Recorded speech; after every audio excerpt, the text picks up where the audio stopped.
Hello, I'm Jack Barlow, and I'm a professor of politics here at Juniata College in Pennsylvania. I'm here to talk about responsibility and citizenship for Tavana, e-learning institute for Iranian civil society. And I'm glad to be connected to the Iranian people as we reflect on this important topic. Thank you very much for joining me. So I'm here to talk generally about responsibility and citizenship. And the first question that comes up when we talk about that is this question: why is there in America no template for citizenship? Why do we not have any guidance, any direction from our founding fathers about this subject? Because it's an important subject. We have elaborate instructions from them on how the Constitution should work. That's what the Constitution is a set of instructions for working government. And yet we have no such thing for the citizens who inhabit the government and who make it work. And I think there are a couple of reasons why the Founding Fathers chose not to do that. One is they assumed that the states were going to be the primary locus of activity. That people would vote in their states, that people would know others within their states, and that their primary activity would be state activity, and that the states, if the states wanted to take some responsibility for training people to be good citizens, that they could do so, but they didn't have to do so. So that's one thing, is our peculiar federal structure. The second is an American support for individuality. You should decide on your own path. You should make your own decisions about whom to support as a political candidate, for example, or what profession you should follow, or whom to marry, or things like that. So the assumption was that they didn't need to teach citizens how to be citizens, that citizens would be responsible for learning for themselves. And then the third thing is that this society, the society in the 1780s in the United States, remained a very deferential society. That is to say, the Founding Fathers assumed that there were that you could distinguish between people who were better and people who were worse. And so they assumed that only better people would be elected. That is to say, wealthier, better educated, more experienced people. And that because of that, they didn't need to be concerned about citizenship, because the people who weren't qualified wouldn't be part of it. The Federalist Papers are a very famous work that the United States has produced about our Constitution. And the assumption in the Federalist Papers is precisely this, that people would, the better people would be elected, that the people would themselves, if they were allowed to govern in a democratic fashion, would govern badly. They would make poor judgments. So they would elect the better people would meet and would make decisions about what was good public policy. So they could conduct public affairs without the need to educate the people on how to conduct public affairs. And so for these reasons, I think the Founding Fathers didn't leave us any blueprint for how to be a good citizen. But whether the founding generation really thought about this or knew about this or not, they actually had produced a very a truly outstanding example. And that was Benjamin Franklin. Benjamin Franklin was born in Boston in 1706. As a young man, he moved from Boston ultimately to Philadelphia. He had been apprenticed as a printer, so the printer's trade was one that he chose to follow when he moved to Pennsylvania. Ultimately, Franklin became famous. We know him for his electricity experiments. We know him for his diplomatic skills. But he also left us a very important document that he called an autobiography. He was one of the first people in the world, really, to write an autobiography. And he left in that autobiography his reflections on how he came to be a responsible citizen and how he decided how to do that. As we know, Benjamin Franklin was an entrepreneur. He was an inventor. He invented the Franklin stove. He was a man of many parts. And above all, he cultivated a certain quality of character. He recognized that self-interest was important. He recognized that it had a value in people's lives. But in many ways, in many ways, his activity throughout his life was all about self-interest, including the things he did to help other people. So his first endeavor, though, what he first figured out was that industry, that his ability to show people that he worked harder and better and smarter than other people, that he was advancing the interests of his clients and patrons through the hard work that he was putting in. And so that was his first endeavor, and this is where he first began to discover qualities, things about human beings that he wanted to focus on. Franklin was also, though, public-spirited, and certainly after he retired from the printing trade, and really from probably the early 1750s on, he was at least semi-retired, and from the 1760s on, he was really fully retired. So he was devoting his time to public service, to the public good, to promoting the public good in many ways. He understood that there were some things that benefited everyone.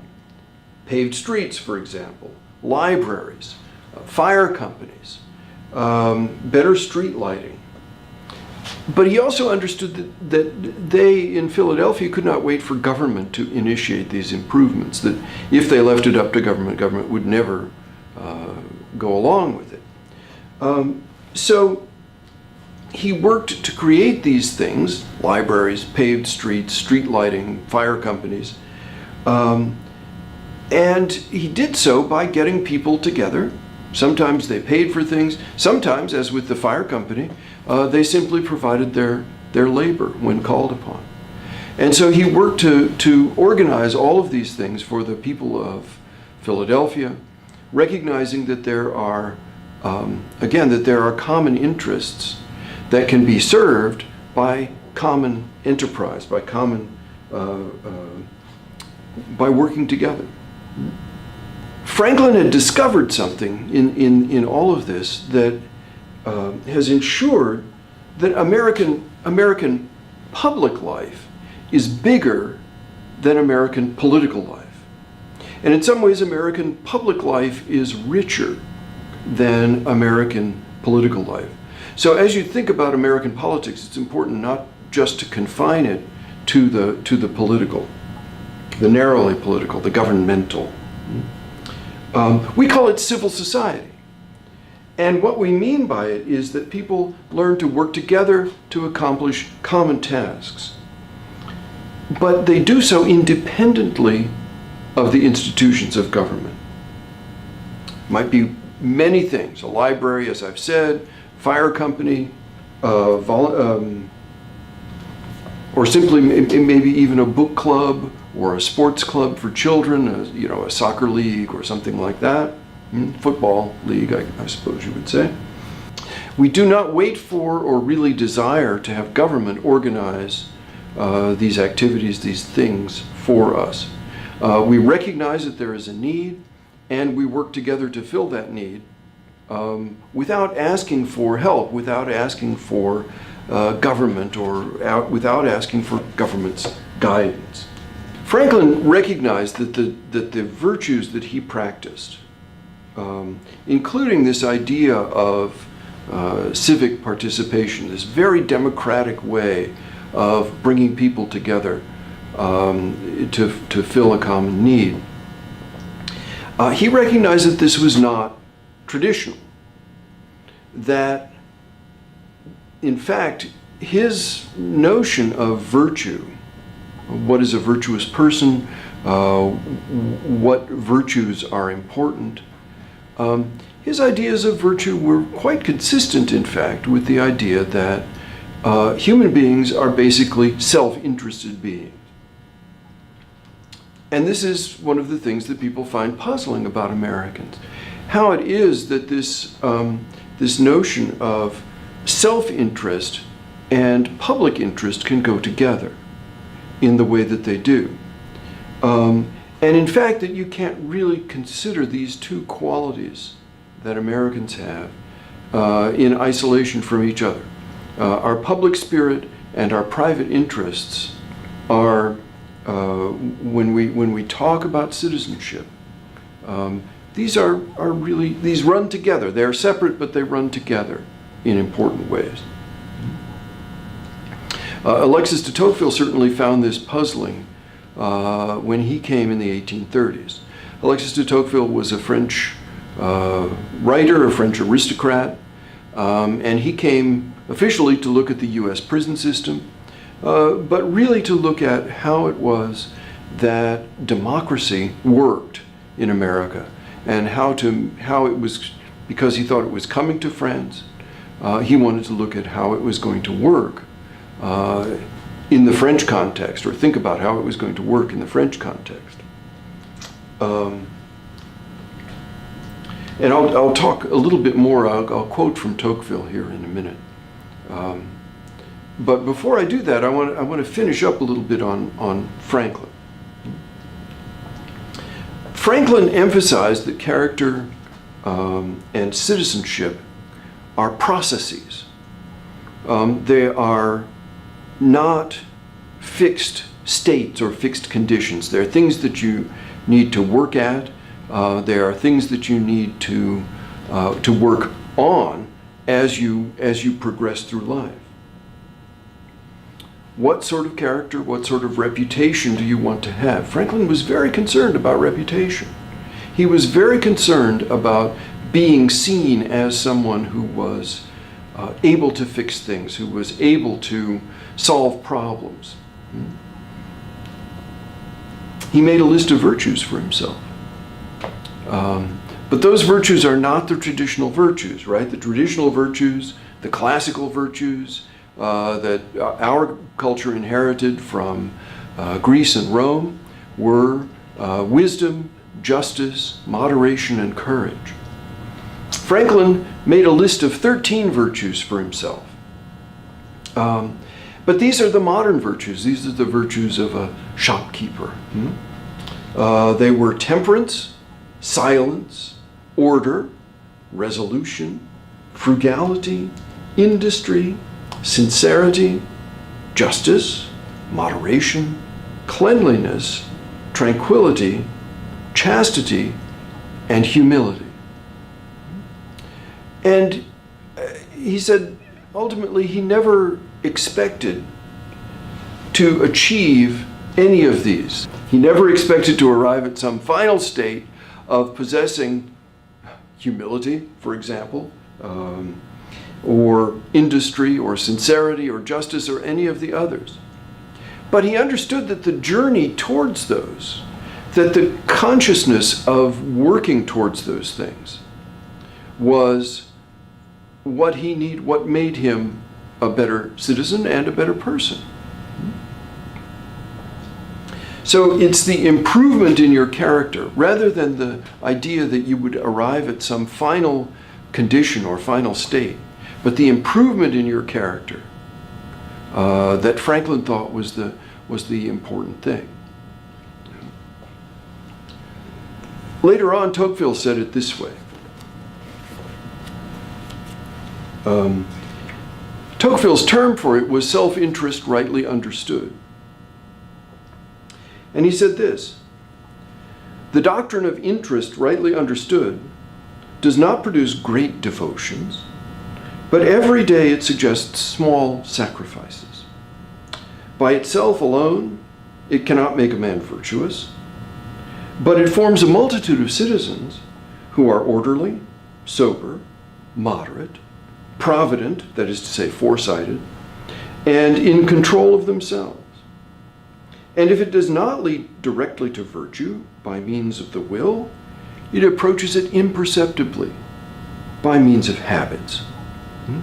So Tocqueville understood that the ideas that Franklin was putting forward, the idea of working towards citizenship, working towards virtue, was really critical for Americans as they were becoming citizens. And Americans understood this too.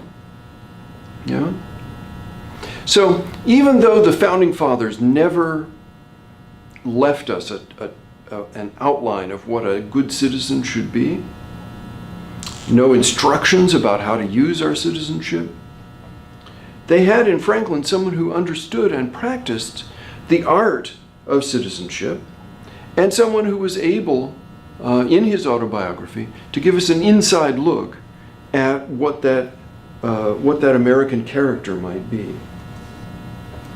So I want to talk a little bit, I've got a few minutes here, I want to talk a little bit about the assumptions of citizenship.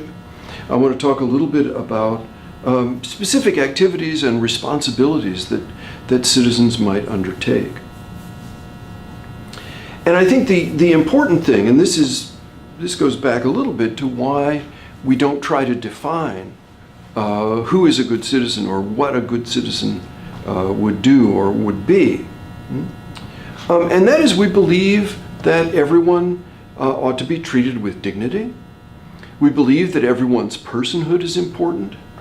We believe that everyone is an independent agent and is capable of making her or his own decisions about what is the right thing to do and what is the appropriate thing to do. Certainly with regard to public policy. Are you a Democrat, or are you a Republican, or are you an independent? That's an important question. But that's not something that anyone can answer for you.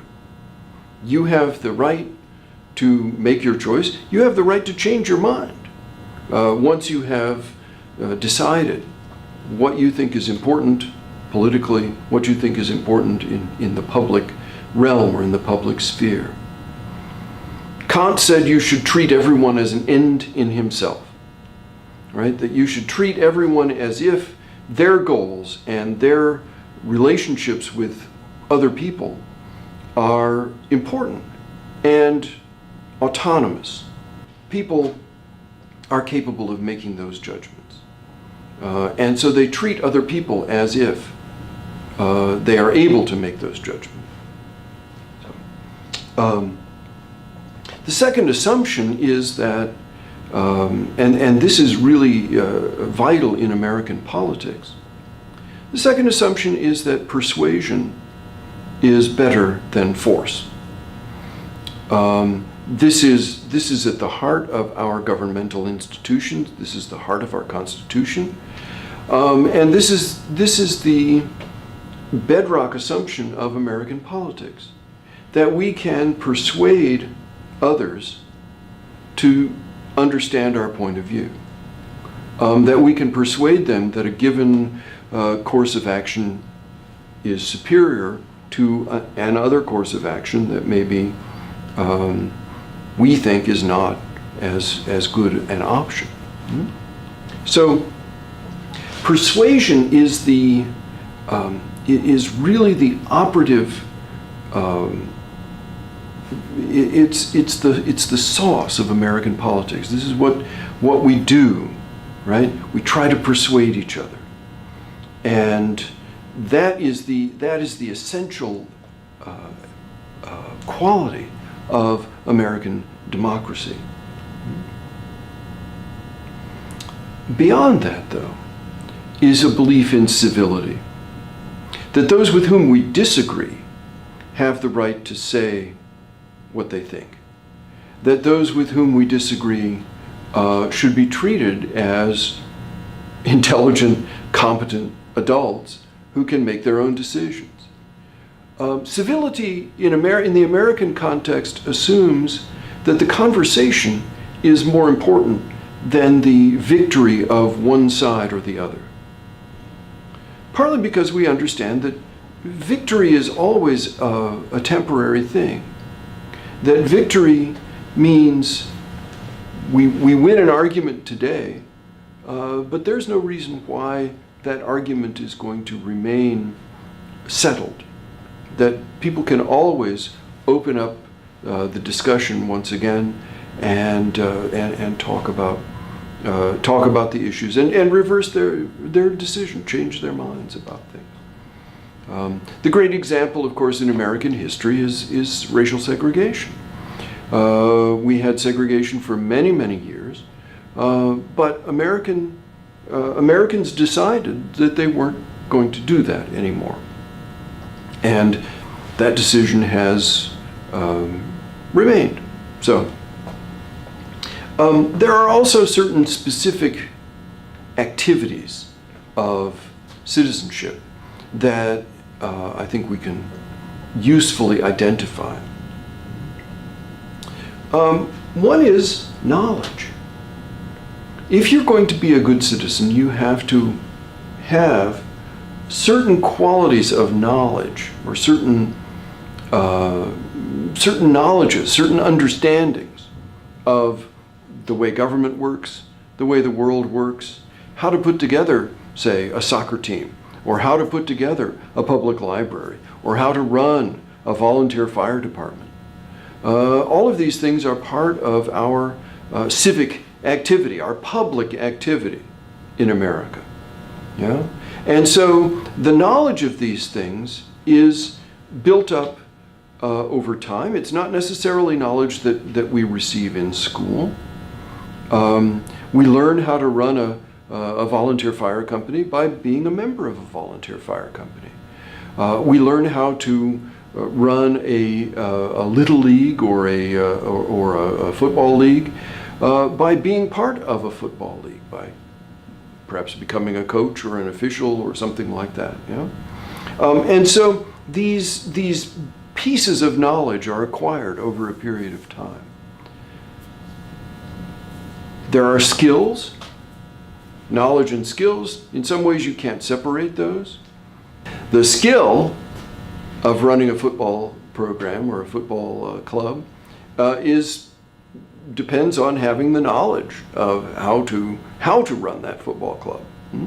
So there are skill levels, skill sets that people have, that people acquire over time.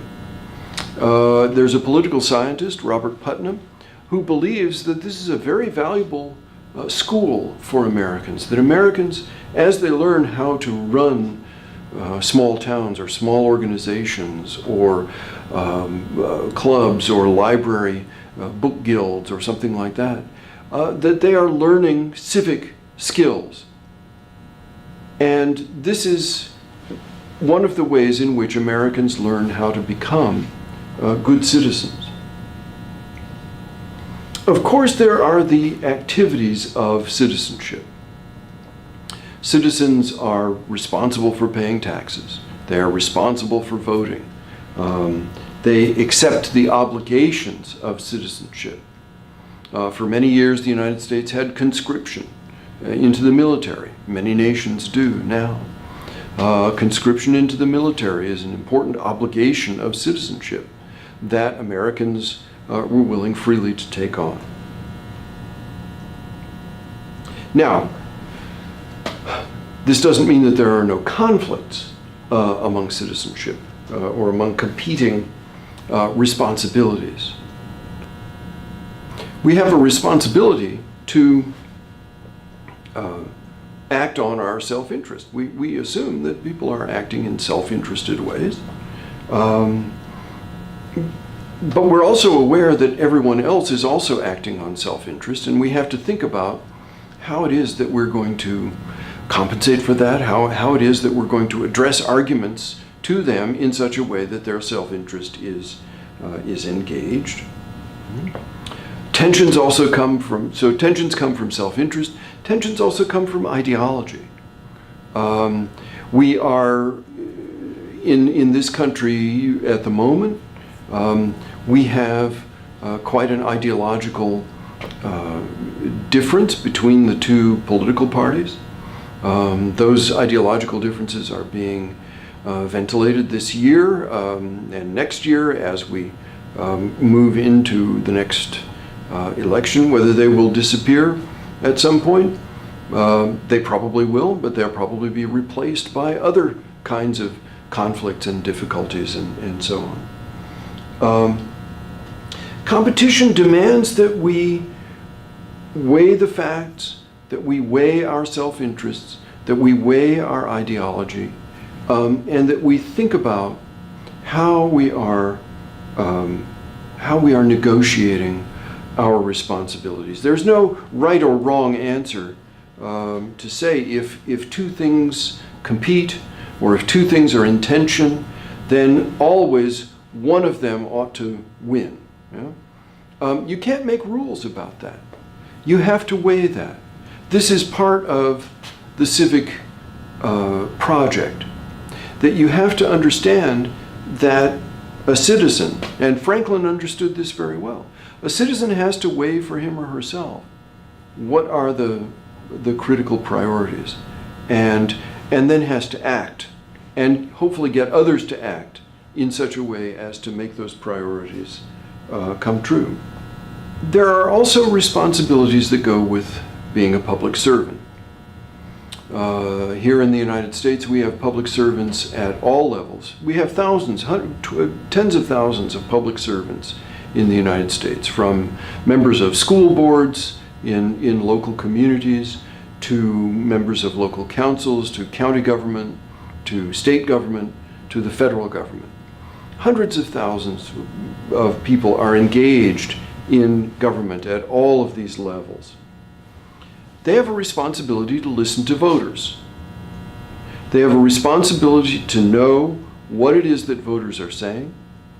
They have a responsibility to listen to the public and make sure that the public interest is being advanced. They have to make their positions clear. People who are engaged in public policy need to allow people to know what their positions are, how they are going to approach questions of public policy, and be clear about that. And also let them know how and whether they're going to change their minds about things, what might encourage them to change minds about something. And they too have to weigh competing interests. It is always a problem for our representatives in the U.S. Congress in particular, but also in state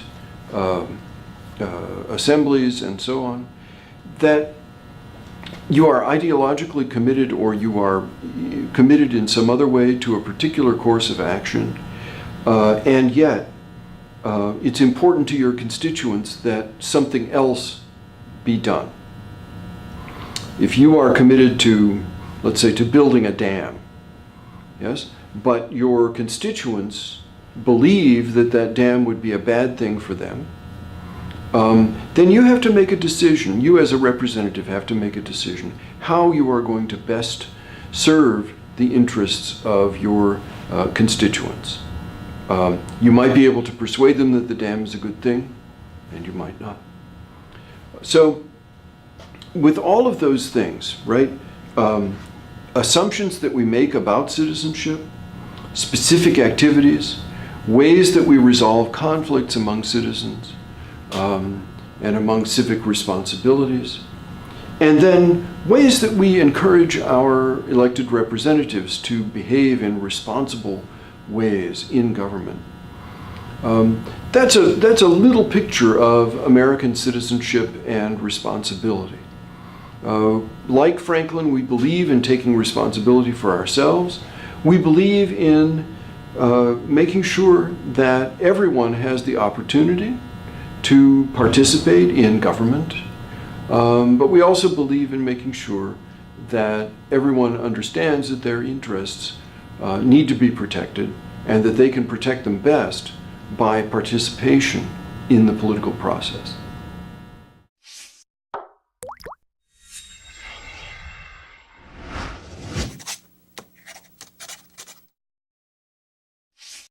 اگر بارها دنبال واژه آموزش گشته اید ولی با درهای بسته روبرو شده اید، اگر دنبال آموزشکده‌ای گشته اید که دور نباشد و استادهای خوبی هم داشته باشد، اگر مشتاق آموختن هستید اما توانایی مالی کافی نداشته اید که بیشتر و بیشتر بخوانید و بدانید، اگر شبها وقت آزاد دارید و روزها نمیتوانید دنبال درس و کلاس بروید،